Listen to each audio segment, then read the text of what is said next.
Hello, and welcome to this edition of Shimadzu's Energy and Chemical On-Demand e-learning, where you can learn more about the science and analytical workflows related to all things energy, chemical, and petrochemical.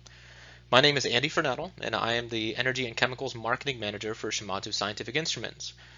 The topic of this webinar is Shimadzu's Sulfur Chemiluminescence Detector, or SCD, for our gas chromatograph systems, and its applications to the petrochemicals market. Sulfur analysis has long been a component of routine analyses in laboratories focusing on energy and petrochemical products, whether they be crude oils, natural gas, refined fractions such as fuels and lubricating oils, or petrochemicals and their feedstocks.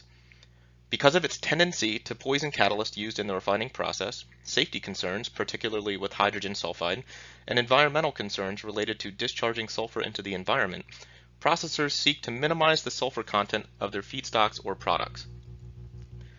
This can be accomplished by using low sulfur raw materials or through processes such as hydrodesulfurization, which removes sulfur from the product stream, though is costly and energy intensive. In fact, the sulfur content in part dictates the value of raw materials such as sweet versus sour crude oil or gas. A low sulfur content in the starting materials mitigates many of these issues and can command a higher spot price on the market. There are a variety of analytical techniques by which sulfur can be analyzed, including X-ray, ICP and ICP-MS, and gas chromatography, typically with a flame photometric detector. And there are a variety of pros and cons to each of these methods. X-ray tends to offer simple sample preparation and minimal wet chemistry, but with typical instruments you can only measure total sulfur, without speciation information, to the tens of ppm range. Additionally, X-ray techniques are only applicable to solids or liquids, and not gaseous samples. ICP-OES, or inductively coupled plasma optical emission spectroscopy, is widely used in the petrochemical sector for elemental analysis. It's noted for its robustness, speed of analysis of maybe 3 to 5 minutes per sample, and multi-element capability. ICP mass spectrometry, or ICP-MS, is similar to ICP-OES but can offer even lower detection limits.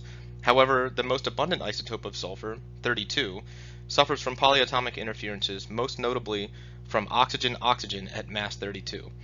This may necessitate the use of a reaction cell-based instrument. Both ICP-OES and ICP-MS also have relatively high initial and ongoing costs, mostly related to consumption of argon gas during analysis. Lastly, a gas chromatograph with flame photometric detector, or FPD, has commonly been used for sulfur analysis. With this technique, the analyst can get speciation information of their sulfur compounds, but the detector is not specific to sulfur and can suffer from quenching in high hydrocarbon matrices. To address the shortcomings or concerns with other analytical techniques, the sulfur chemiluminescence detector was introduced to the market and has been developed over the past few decades. The SCD enables the analyst to harness the separations power of conventional GC and couple that with a detector that is highly specific to sulfur and not sensitive to other species. This way, the user gets information on the speciation and concentration of sulfur compounds in a sample without interference from others. When put together, the SCD lies at the end of a GC flow path. Chromatographic separations of various species occur within the GC based on temperature, column chemistry, and carrier flow, among other variables. Those separated analytes are sent to the SCD for detection. The first step in the SCD is combustion in the presence of oxygen at approximately 1000 degrees centigrade. This converts any sulfur species to SO2. This is followed by reduction with hydrogen to convert to sulfur monoxide. Then, the sulfur monoxide is reacted with ozone to form an energetic form of SO2. As this SO2 molecule relaxes and loses energy, it emits a photon of characteristic wavelength. This process is called luminescence.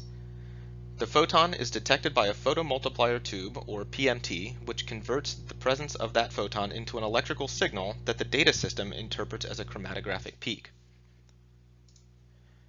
Non-sulfur species that pass into the SCD are either combusted and do not emit a photon, or emit a photon that does not pass through the specific wavelength filter in front of the PMT, or pass completely through with no reactions taking place. In other words, they're not detected. Traditionally, GC SCD has suffered from a variety of quirks or peculiarities that make the detector challenging to use and/or maintain.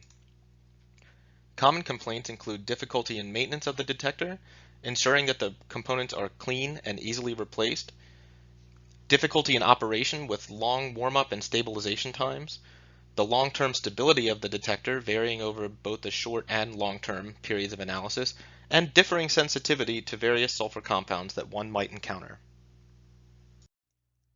Realizing the common challenges associated with GC SCD analysis, Shimadzu has engineered and developed the SCD-2030 to provide analysts a sensitive, selective, stable, reliable, and easy-to-use SCD for a variety of GC applications. I would like to take some time to go into detail about this detector and how it overcomes historic difficulties to provide a superb laboratory solution for sulfur analysis. Because the processes of oxidation and reduction are absolutely critical to effective chemiluminescence detection, our engineers have reimagined the entire redox cell compared to others available, like the diagram shown here. First and foremost, on the SCD-2030, the redox cell is about 2 times longer, ensuring complete and total oxidation and reduction of all sulfur species, regardless of their boiling point. Secondly, another layer within the nested tube design ensures that the two zones, oxidation and reduction, are completely separate from one another. Lastly, precision engineered induction coils provide highly exact temperature control across both zones of the redox cell. To assess sensitivity and long-term stability of this SCD-2030, we ran a series of analyses over about 16 days with 4 compounds of varying boiling points ranging from 1-butanethiol at 98 degrees C at the low end to 3-methylbenzothiophene at 273 degrees C at the high end. This series of analyses demonstrates that over that 16-day period, the relative repeatability varied between plus or minus 1.2 to 1.9%. It's critical that these responses be stable across the range of boiling points to ensure that all components are accurately measured and that the long-term stability be sufficient to have confidence in results day in and day out. One of the fundamental challenges with SCD analysis due to the nature of oxidizing, reducing, and ozonizing analytes is overcoming the disparate oxidation potentials and boiling points of different compounds. This can yield differing responses between two compounds that have the same concentration of sulfur in them, which is undesirable. In other words, there are a lot of steps that happen between analyte elution and detection when compared to more conventional GC detectors like FID, in which the analytes elute and directly enter the detector. It's critical that all necessary reactions occur to completion regardless of the analyte. This table demonstrates that relative to an internal standard of diphenyl sulfide, all of the analytes tested, which demonstrate a large range in boiling points, show a relative response area of plus minus 8%. Another challenge for those familiar with SCD analyses have reported is poor selectivity for sulfur or the generation of false positive peaks. Obviously, this can be a problem when using a sulfur-specific detector. Take, for example, the chromatogram on the left showing a conventional SCD. When running sulfur-free toluene through the instrument, a prominent peak is apparent when carrier flow rate is set to 3 milliliters per minute. A similar response is not observed with the SCD-2030. This is an example of generating a false positive peak by doing nothing other than changing carrier flows. In fact, the carrier flow rate for the SCD-2030 can be set as high as 20 milliliters per minute. It's thought that the traditionally smaller redox cells on conventional SCDs either cause reactions to be incomplete or the formation of unwanted radical species that can generate a signal on the detector. In addition to the increased size of the redox cell allowing for complete oxidation and reduction, the transfer line between the redox cell portion of the detector and the ozone generator and PMT portion of the detector is configured to be as short as possible. This is made possible by the horizontal configuration of the redox cell on the SCD-2030. In testing that we performed, we found that the length of the transfer line scales inversely with sensitivity, and by minimizing this as much as possible, we are able to ensure that the effect on sensitivity is as small as possible. One of the most common observations about SCDs is that they are downright complicated. They require special tools to maintain, require frequent cleaning and replacement of components, and necessitate babysitting by the operator during startup, conditioning, and stabilization. Shimadzu's engineered our SCD-2030 to be as simple as possible and require very few tools for maintenance. Additionally, our software teams have developed complete automated control over startup and shutdown that can even be scheduled to ensure that the instrument is ready to go when you arrive in the lab. Also, easily available within the software or on the front screen of the GC are reminders like those in your car that will clue you in to when it is time for maintenance, cleaning, and replacement of common consumables. Now, I'd like to switch gears a bit and discuss a few of the commonly used methods in the energy and petrochemical laboratories related to GC SCD and demonstrate the applicability of Shimadzu's SCD-2030 to those methods. A commonly used method for assessing the concentrations of sulfur in natural gas is ASTM D5504. Using the Shimadzu SCD-2030 coupled with the Nexus GC-2030, we show here excellent separation and detection of 14 different sulfur compounds in nitrogen and in natural gas. Linearity of calibration curves and repeatability are within the method specification. Of note, in the lower left on the blue chromatogram trace are no errant peaks on the blank natural gas sample, despite the high hydrocarbon load on the detector. This demonstrates the selectivity for sulfur on this SCD. Similarly, with ASTM D5623, SCD is specified for quantitation of sulfur species in light hydrocarbon mixtures such as gasoline. With a similar instrument setup, we observed the separation of 19 compounds from a diluted gasoline sample with no interference from the diluent solvent or the sample matrix. Linearity is similarly acceptable across the calibration range, and long-term stability over a period of 16 days shows that variability is minimal, even between compounds of low and high boiling points.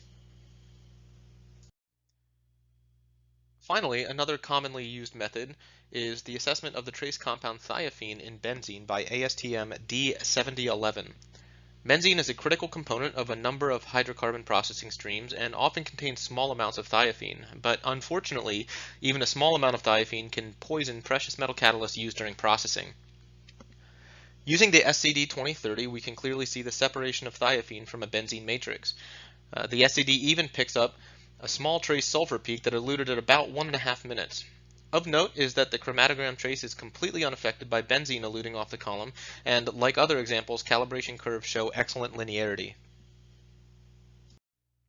Thank you for your attention to this webinar outlining the need for GC-SCD detection and the features of Shimadzu's SCD-2030 to meet those needs. This SCD addresses the common concerns with SCDs on the market and provides a robust, stable, and sensitive platform for a variety of sulfur analyses. Please visit us at refineyourlab.com to learn more about Shimadzu's laboratory solutions for the energy and petrochemical sectors.